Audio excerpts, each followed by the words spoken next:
Hola, buenas, estamos en Saca tu carrera y vamos a seguir con nuestra lista de reproducción de RStudio. Este caso, bueno, vamos a añadir con Control Alt y diferentes notebooks. En este caso, recordamos que habíamos conseguido discretizar la variable age. Ahora nos vamos a centrar en visualizar comparaciones entre distintas variables para poder compararlas en el caso en que vosotros lo necesitéis y encontrar relaciones gráficas, sobre todo a priori, ¿vale? Lo primero que tenemos que hacer es descargar la librería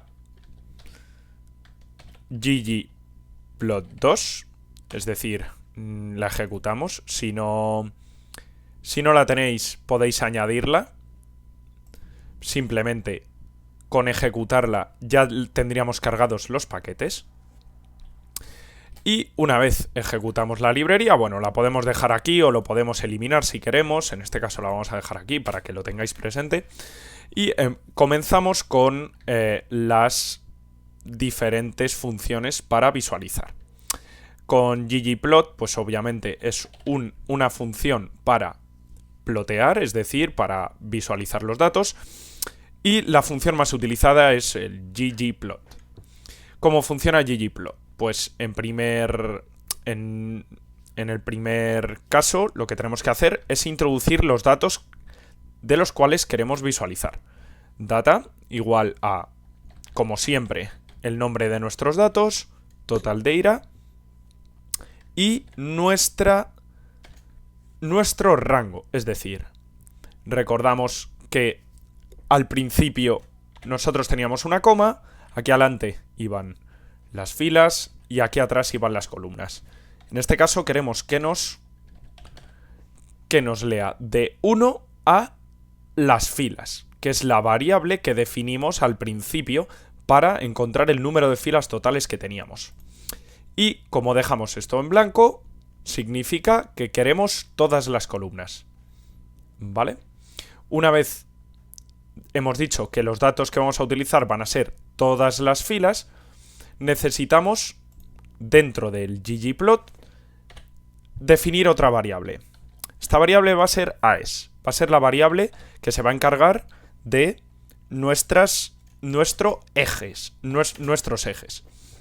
En este caso, nosotros, el igual no va aquí, va AES, abrimos paréntesis, escribimos la X que queremos que aparezca en nuestro eje X. En nuestro caso va a ser el género. Es importante que una vez habéis definido los datos, el nombre que pongáis de las diferentes variables que queréis en el eje X coincida con el nombre exacto, con minúsculas o mayúsculas, como esté, de nuestras columnas. Si no, no nos funcionará.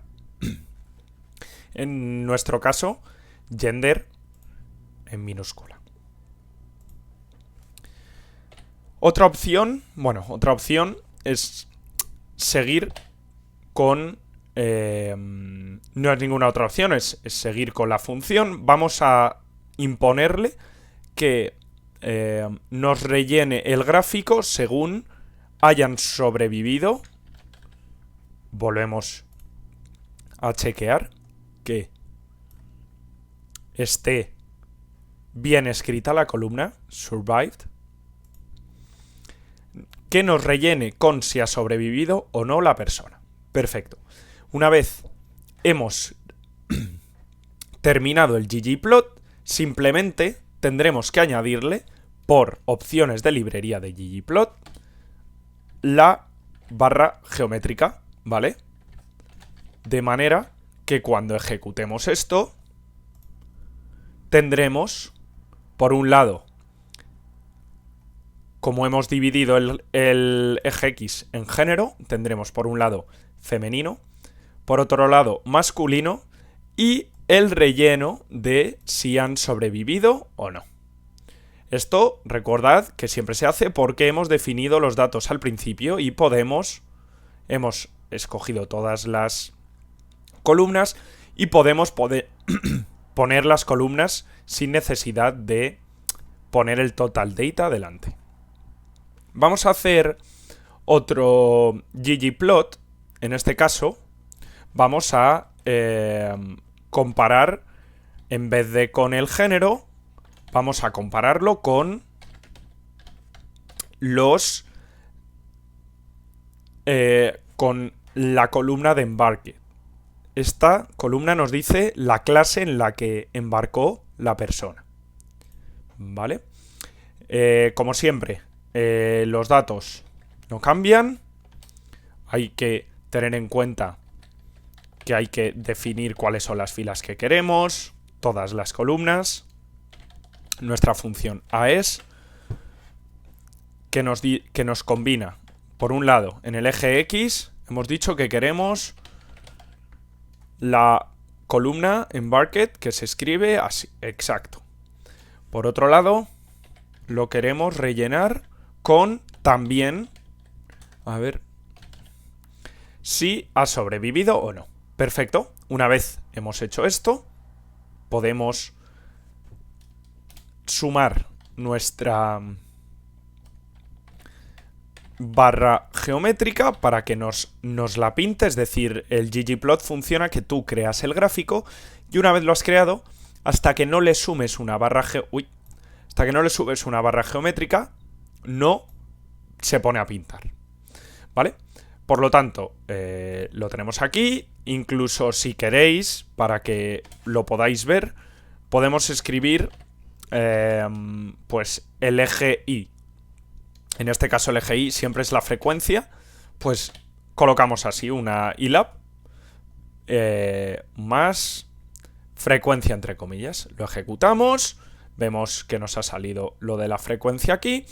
Y vemos, según la clase, si han sobrevivido o no. En azul están los que sí. Vemos que en la clase S es donde más gente había. Desgraciadamente murió mucha gente. Parece que en la clase C hubo más supervivientes que fallecidos, etcétera. Podemos ver muchos datos según todas las columnas que tengamos, combinarlas de la manera que queramos. Para que lo veáis, otra y una última combinación puede ser un ggplot, como siempre, con los datos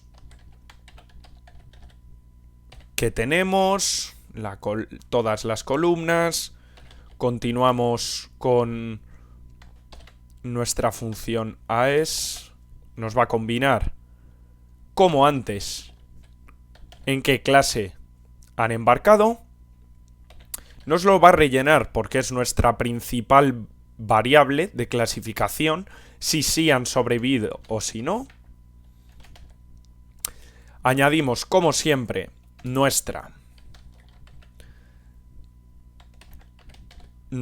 barra geométrica y le añadimos una pequeña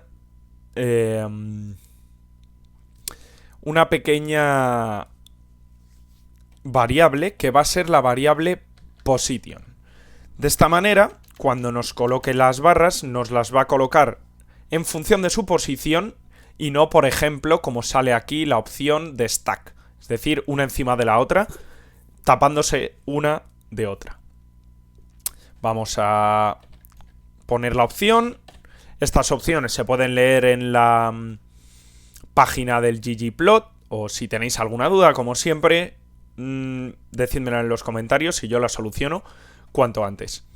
Una vez hemos terminado de poner nuestra barra geométrica, vamos a añadir una tercera variable con la que podamos encontrar y dividir los gráficos.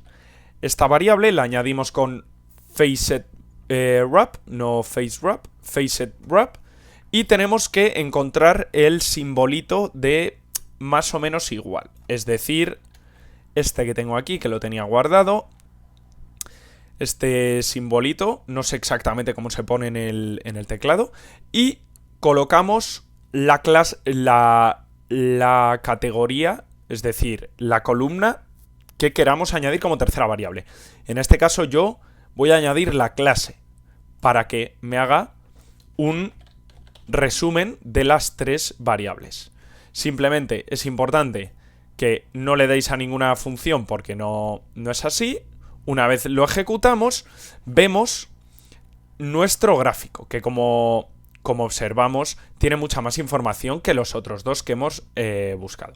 En este caso podemos ver que en la primera, segunda, tercera clase, cuánta gente sobrevivió, de la gente que sobrevivió, qué puesto tenían, pues gente que trabajaba en el barco, staff del restaurante, primera, segunda y tercera clase, que como vemos, pues hay más gente de primera que acabó sobreviviendo según la puerta de embarque que cogieron, etcétera. De esta manera podemos encontrar distintos patrones y distintas maneras de visualizar los datos mucho más fácil que pues aquí, que es todo muy engorroso.